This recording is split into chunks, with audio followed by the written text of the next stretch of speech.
The Nigerian Senate has set up a special committee to work with the federal government in resolving issues surrounding the tax reform bills. This decision was made known by the Deputy Senate President Jibrin Barau during a plenary session yesterday. The committee, which includes all Senate leadership and other members, will meet with the executive branch today at the National Assembly to address concerns and resolve gray areas. President Bola Tinubu had earlier directed the Ministry of Justice to work with lawmakers to address concerns raised by various stakeholders. The tax reform bills have been a subject of controversy, with northern governors rejecting them, describing them as unfavorable to the northern region. The bills aim to overhaul the country's tax system, but have sparked significant debate.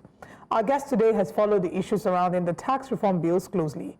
He's a senior lecturer at the Federal Polytechnic, Oko, and he's a senior legislative aide to the President of the Nigerian Senate on Petroleum and Downstream Matters. Please welcome with us Dr. Justin Ogoo Nwankwo. Good morning. Thank you very much for joining us, sir. Good morning, and thanks for having me here. Thank you very much. So I think a good way to begin will be to ask why this issue or why this bill has had this much controversy. The latest update, for the longest time, we heard the northern governors pushing back because they said it wasn't going to favor the northern region. And I was watching an interview on a sister station where one representative had spoken about it not just being political, but also it having a religious aspect to it. So you follow this from your observation and your perspective. Why do you think that these bills have generated this much discord? Well, the truth is that for every period and for every time in the life of nations, especially developing nations like Nigeria, I majored so much in third world studies and development. So I know that it is critical that at a time like this, when you have a reformation leader like President Bola Tinubu, some of the things that come on board, which normally the country, and especially its membership constituents or regions as they were, may not be as comfortable as they are, but these are what we call the burdens of leadership and also the pains of reformation. So if you follow the dynamics of third world movement of countries from its evolution stage, you will understand that there are certain reformations that will require difficult times and difficult understanding for the members of the country or citizens. This is exactly the crossroad where we are today in Nigeria. The tax reformation bill, I think it is critical that we understand the word reform. What it implies immediately from that name is that it's something that will not only usher in a new window for understanding a reality that has existed there, which is tax and all its concerns. But what is critical is that the debate you see it generating is because it touches the very foundation. It touches the very foundation of what the country is, and indeed of all the arguments and of all the shouts for what we call restructuring. So when you look at it, you see how it tends to drive a debate which is ongoing already at the National Assembly and virtually at all parts of the country. But the key thing eyes must be on the ball, that it is a reformative bill which aims to overhaul certain existing structures which we have already accepted as normal and usher in a window, a fresh air, or like they call it, a fresh window for an understanding of a new reality. So for me, the debates that are there, both at the National Assembly and even in the public arena, these are evidence that what is about to happen with the bill is something that once it generates this kind of debate, it means it has its overriding influence.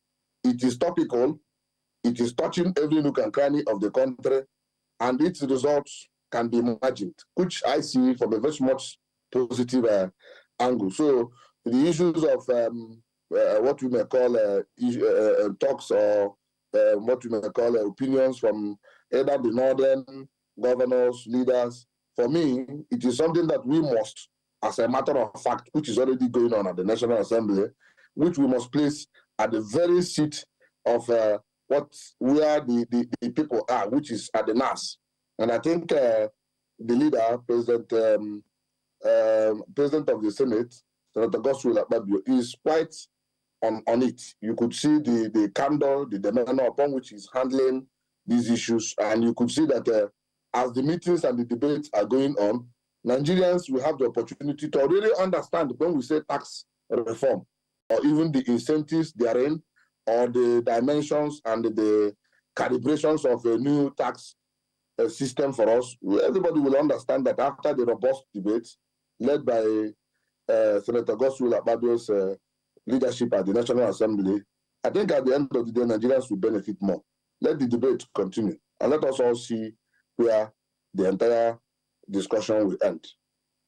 I think it's also important that you also help us share some of the merits of this bill that seem to be ignored, while all the deliberations are ongoing and the confusion. It is now being treated like it is an anti-North bill, just like my colleague had mentioned, like it is, politically motivated. But there's definitely certain, parts of it that are going to be beneficial, not just to one section of the country, but to the entire nation. It would be nice if you can highlight some of those aspects. Okay, let me take it this way. When you look at it, I think for every bill, there's what we call the spirit of a bill and the letters of a bill. Let me say this because of my philosophical background. The spirit of the bill is to bring in the reformation. And now in the letters of the bill, you could see areas where I believe strongly is very critical for the development of this country. Number one is that you look at how the bill intends to open up one more time issues concerning the medium and the small scale enterprises, which of course is the foundation for the growth of any developing economy. You could see that from what we study as not only attribution and derivation, you could see that it is now a matter of each individual and indeed states trying to make is as good as what you call pay as you go. When you look at it, you see that the bill intends, number one, to open up small businesses, and for the states, especially what we call domicile states, to benefit more from what they are deriving. It returns us more to what you could call in the areas of regional government, where every state will have to look at what they are making and the VAT, the value added task, and then see the possibility of getting something out of it. It's not about making everything at the federal look a little bit. At the federal level, it appears everything is choked up at the federal level. And therefore, there is no room for small-scale businesses to thrive. There is also no room for even medium-scale businesses to thrive. With this reformation, every small-scale business, what it does is to open up an opportunity for the tax that are generated to be used, not only for infrastructural development, but also to create incentives for in areas like agriculture. Let me say this, with this bill, certain untapped areas, like in the north, where actually the core driving economic tool is agriculture. There are a lot of agricultural produce coming in from the north, which by virtue of the lax nature of the tax system that is now being under the crucible by this new reform, there is opportunity for this current tax bill to create opportunity for those who are in the agricultural sector, especially regions or states that are in this arena, to make enough value-added tax from what they are cultivating and what they are producing within their area. It is now left for the federal government, as the bill has envisaged, with the state governments to move into what you call a final finishing of the entire scenario, so that for states where you have enough of this agricultural produce, the reformation of the tax bill brings for them incentives that could also help them to develop their states. We cannot continue to rely on what you call the national cake. At the end of the day, it appears everything ends at the federal. With this tax reformation, it restores enough power. I must have to say this, and please note, it restores enough power to the states. It restores enough power to the state and drives what you call pay as you go. If your state has all it takes, to generate opportunities in terms of industrialization, in terms of creating more multiple opportunities and businesses, then this is the job of state governors and indeed all those who are leaders in these areas to move down to the different regions and to the states and begin to create an environment where businesses can thrive. And then the consequent task can come in and those states can make money out of it. You see, the issues in the new reformation, I call it a reformation bill, is that number one, you are opening up vast areas of opportunity for small-scale businesses. A lot of what you call Japan syndrome today is because most small-scale businesses are not thriving. And therefore, if you have a very wonderful reform tax system, each individual understands that the labor of my hands can also keep me not only in the country, but can also have a value. I do not need to transmit myself either to Lagos, Ogun, or Kaduna, or Kano in order to make a living. So what it does is to create enough strength for these states everywhere to make their own businesses, create businesses, small and if it is this simple, I mean, what you've stated now, I believe should make it a very, can hold on, Dr. Nwankwo. What you've stated now, you're not the first person who's narrated it this way and explained it this way. And what you've stated should make, this, seemingly a bill that, all state governors should be interested in. So what do you think is, the cause of the pushback that you're getting from the northern leaders and northern state governors? Are they getting a different interpretation of the bill? No, they are not getting a different interpretation of the bill. I must have to tell you this. Some of the governors in the north are erudite scholars. If you look at I have listened to the governor, Professor Zulum, who is the professor erudite. They understand what you think I'm explaining now in a simple term. But the issue, like I said, is that this is a new system. The problem is that in the north, and I must have to say this with any sense of apology, in the north, and indeed in some parts of this country, not just in the north, there is a sense of what you call salary. When we say salary, it's not just the sense of salary is that which is what we call I call it an entitlement mentality. And this entitlement mentality is a very couched philosophical theory propounded by so many scholars. Now, what it does is to create a sense of it belongs to all. This is the way it is done. It will continue to be like this till thy kingdom come.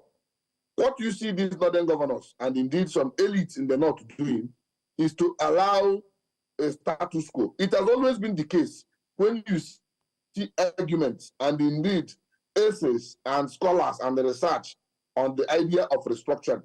What it does is that sometimes, just like this tax reform bill, they don't sometimes resist it because what it does is to recalibrate power. And this time around, the economic power. And they decide it to the idea of what you do or what you earn is also what the work you put in is what you earn. The governors in the north understand that with this tax reformation, the north, we need to do more. We don't need to rely, which is the case, over-reliant on oil and what it has cost the country up until now. It is now an opportunity, which I want to make it very clear for the northern elites to understand that this is an opportunity for the lofty ideas we enjoyed in the First Republic, where every region was more or less like projecting its strengths. Now, this time around, states. So what you are looking at in this pushback from the north is not a question, I must have to say, of lack of understanding, but a question of them not wanting to take more responsibility. Because with this tax reformation, every state, every governor, indeed even state house of assemblies, must begin to make laws to refrain or to resemble what is happening at the national stage. It means that everybody must have to go to work. It means that we have to be committed to what is happening in the state level and indeed at the local government level. This fear you are seeing exuding from the north is because of the nature of the politics of the north, where you see that it does appear that everything that flows in from the center is divided just like they say allocation. This time allocation, derivation. But this time around, there is what you call attribution. In this attribution, you are looking at what one is bringing to the table. We are not saying, and they know that nobody is saying that does not bring anything to the table. But what it demands is that let each part of the country, let each state of the country, let each constituent part of the country work as hard as they can to create, number one, businesses in their states. Let the state governments create opportunities to generate this. As there are some states, if you look at the allocation, you see that some appear to make more allocation apart from the general, even from the internal generated revenue. You could see what some of the states are bringing to the table. All right. The current position now, the current position is that Dr. Nwankwo, if I may proceed, please. The current situation is that the Senate has suspended actions on this tax reform, and they set up a committee to meet with the executive arm so that they can resolve the issues surrounding the bill. What are your expectations from this? You know, do you feel positive results will come out as a result of this meeting? No, what you are seeing with the suspension and the discussion with the executive, what, for me, I believe the leadership of the National Assembly, led by Senator Godswill Akpabio, GCON, is going to do is to, what you call, cross the T's and dot the I's. There are certain elements of the bill which I believe, if properly looked at, could also enhance the entirety of the bill. By having this meeting with the executive, what we are looking at is a responsible leadership of the Senate and the National Assembly. This is a bill coming from Mr. President. And those you see, especially from the North, and indeed some part of the South, who are agitating against this bill, what you are looking at is an opportunity to sit down with the executive and see the gray areas, or especially the tight areas where this bill could be loosened. I believe that it is the right way to go, and the expectation is simple. I must have to tell you, it's simple. In such a discussion, in such an understanding between the legislature and the executive, you could get one outcome, which is a more beneficial result to the constituents and to the citizens of this country. So we are looking forward to the leadership of the Senate. We rely on them. We believe in their capacity, and we are looking at an opportunity for them to have an understanding with the Mr. President and indeed his team, and then straighten up areas where some of these doubts may be coming from. Because the issues of derivation, the issues of what I call attribution, that is to say, what happens to the states? How do you now draw down the final benefits? The issues concerning moving some of the funds that are going to be directed to education, to infrastructure, and so on. How do we do it? I think that should be the area where the concerns will be moving at this point. Every constituent member of Nigeria, the states, we would want to know how are we carried along in this. Already it is there. It is in the public domain. It is a debate ongoing. What we are looking at is that the leadership of the National Assembly, heavily led by Senator Akpabio, we have a listening ear to see where actually core issues are coming from, especially from the representative constituents who are his colleagues. If these issues are ironed out with the executive, then we expect a new tax system, and indeed we expect further development and a little sense of belonging to all members of the country. That is my own expectation. Yeah, all right. Dr. Justin Nwankwo, thank you very much. We will follow this meeting. We hope that there is some positivity that emerges from it, and definitely would be looking forward to having you join us again to share your thoughts with us when we get more feed from the deliberations. Thanks for your time.